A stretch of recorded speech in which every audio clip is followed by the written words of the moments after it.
Welcome to GK Facts Tamil.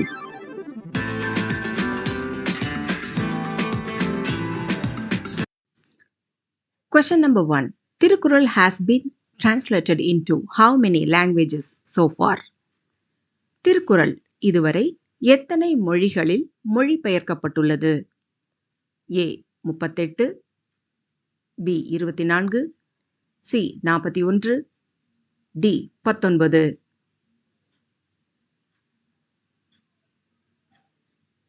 Answer D 19.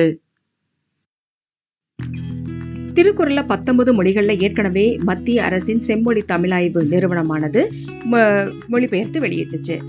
தற்போது அசாமி, போடோ, காஷ்மீரி, மைத்லி, போஜ்புரி, கொடாவா, கொரஹா உள்ளிட்ட இந்திய மொழிகள்லையும் ஜாப்பனீஸ், பர்மிஸ், டேனிஷ் உள்ளிட்ட வெளிநாட்டு மொழிகள் என 15 மொழிகள்ல திருக்குறளை மொழிபெயர்க்கும் பணி நடைபெற்று வருதாம். தெலுங்கு, மலையாளம், கன்னடம், ஹிந்தி, சமஸ்கிருதம் ஆகிய மொழிகள்ல 41 சங்க இலக்கியங்களையும் மொழிபெயர்க்கும் பணி நடைபெற்று வருது. Question number 2. Who was Ra Ulavali given the title of Black Tiger of India? இந்தியாவின் கரும்புலி என பட்டம் கொடுக்கப்பட்ட ரா உலவாலி யார்? A. Ravindra Kaushik, B. Ajay Singh, C. Gautam, D. Robert.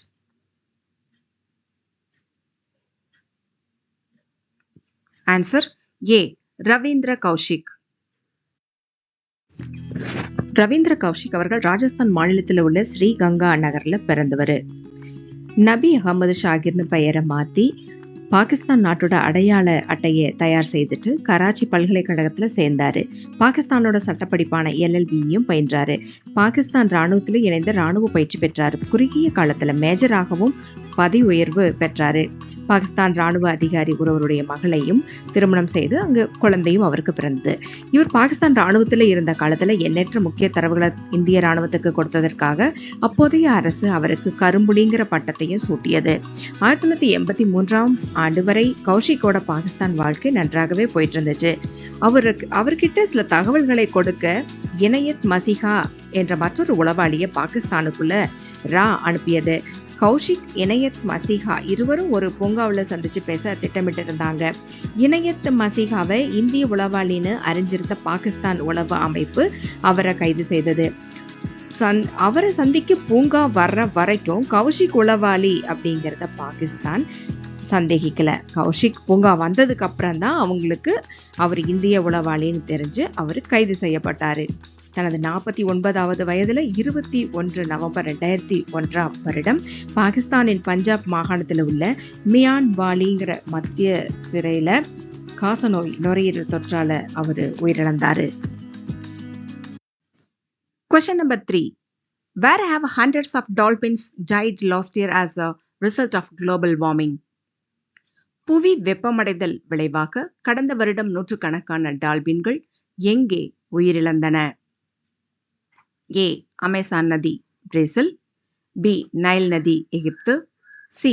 Ganga, India, D. Brahmaputra, India.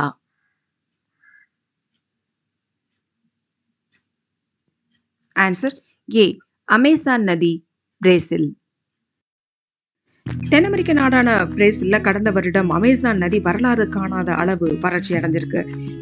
இதன் காரணமா 100க்கும் அதிகமான டால்பின்கள் வெப்பம் தாங்க முடியாம உயிரிழந்திருக்குது. இதுக்கு காரணம் பருவ நிலை மாற்றம் தான் காரணம் அப்படின்னு அறிவியலாளர்கள் சொல்றாங்க. உலகளாவிய வெப்பமயமாதல் முன் எப்போதும் இல்லாத இந்த பாதிப்பை ஏற்படுத்தி இருக்குதுன்னு அறிவியலாளர்கள் சொல்றாங்க.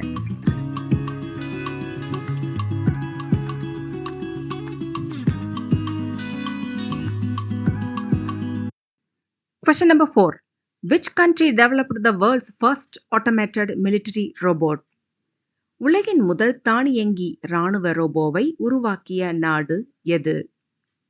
A. ஜப்பான் ராணுவம், B. அமெரிக்க ராணுவம், C. பிரேசில் ராணுவம், D. இஸ்ரேல் பாதுகாப்பு படைகள், இஸ்ரேல் ஏரோஸ்பேஸ் இண்டஸ்ட்ரீஸ்.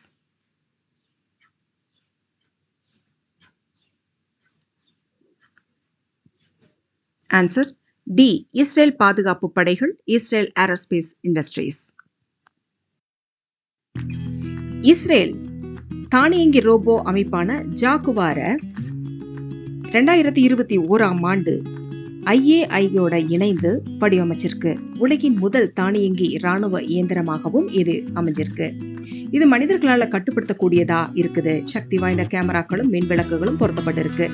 ஏராளமான சென்சார்களும் பொருத்தப்பட்டிருக்கு.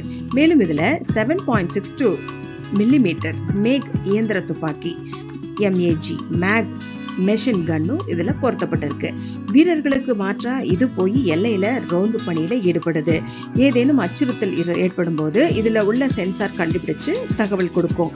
அதோட இதுல உள்ள துப்பாக்கி அந்த இலக்கை நோக்கி சுடவும் செய்யும்.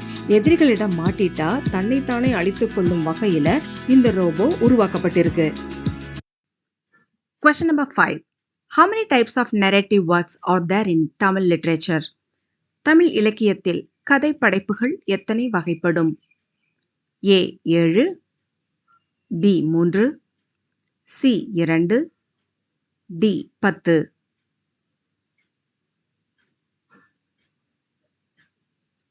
Answer C 2.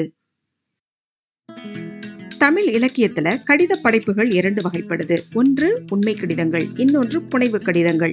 உண்மை கடித வடிவுக்கு எடுத்துக்காட்டா இருக்கிறது டாக்டர் மூவா அவர்களுடைய கடிதங்கள், ரசிகமணி அவர்களது கடிதம், அதுக்கப்புறம் மறைமொழி அடிகளார் எழுதிய அருமையான கடிதங்கள், பாரதியார் அவர்களின் கடிதங்கள்.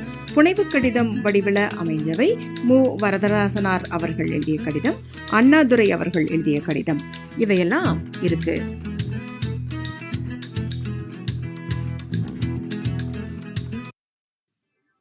Thank you for watching. Don't forget to subscribe, like and share. See you tomorrow. Have a nice day.